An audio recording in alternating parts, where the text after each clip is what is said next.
Shalom, selamat pagi Bapak Ibu, salam sejahtera dalam Tuhan kita Yesus Kristus. Di pagi hari ini kita jumpa lagi dalam Renungan Harian Toraja, edisi Sabtu 10 Januari 2026. Sebelum kita membaca dan merenungkan firman Tuhan, mari kita berdoa. Tuhan, di pagi hari ini kami kembali mengucap syukur dan berterima kasih karena Tuhan telah menjagai kami semalam lamanya dan membangunkan kami di pagi hari ini dengan tak ada kekurangan suatu apapun. Itu semua berkat Tuhan. Haleluya, amin. Mari kita membaca firman Tuhan yang terambil dari 1 Samuel 7 ayat 13 sampai 17. Firman Tuhan berbunyi demikian. Demikianlah orang Filistin itu ditundukkan dan tidak lagi memasuki daerah Israel.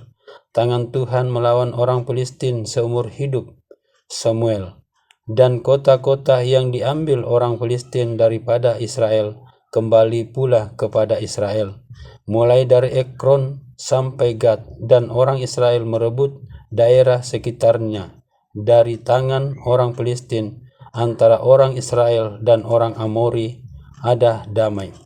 Samuel memerintah sebagai hakim atas orang Israel seumur hidupnya. Dari tahun ke tahun ia berkeliling ke Betel, Gilgal dan Mizpah, dan memerintah atas orang Israel di segala tempat itu. Lalu ia kembali ke Rama, sebab di sanalah rumahnya, dan di sanalah ia memerintah atas orang Israel, dan di sana ia mendirikan mezbah bagi Tuhan. Haleluya, firman Tuhan.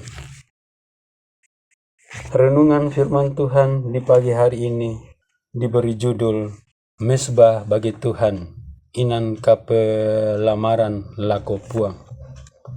Dalam menjalankan pemimpinannya sebagai Nabi Allah dan sekaligus sebagai hakim atas orang Israel, hal yang selalu menjadi perhatian sungguh bagi Samuel ialah mezbah bagi Allah.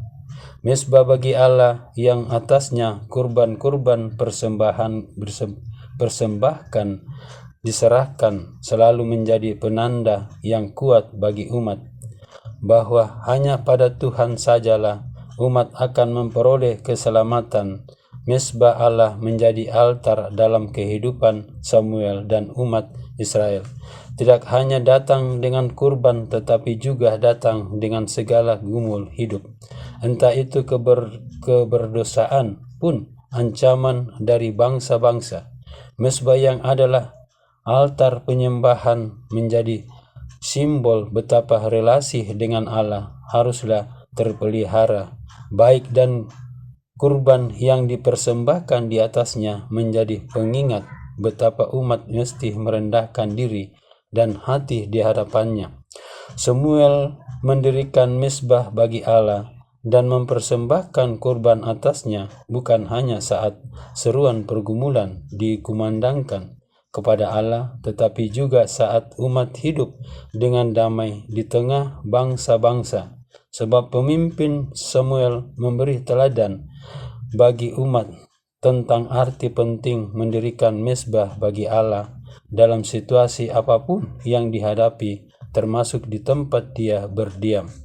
Kesetiaan Samuel menjadikan mezbah bagi Allah sebagai sesuatu yang penting dalam hidupnya, menjadi pengingat bagi kita tentang arti penting menjaga relasi yang tak tergantikan dengan Allah yang kita sembah dalam hidup. Namun mezbah bukanlah sekedar tempat atau benda, melainkan berbicara tentang kepada siapa hati kita melekat dan menaruh harapan. Rasul Paulus juga mengingatkan tentang hidup kita, tubuh kita sebagai bait Allah, di mana yang olehnya itu kita mesti menyembah Allah dalam roh dan kebenaran. Amin. Renungan pagi hari ini. Kita berdoa. Tuhan, terima kasih atas waktu yang Tuhan berikan kepada kami untuk membaca dan merenungkan firman-Mu di pagi hari ini.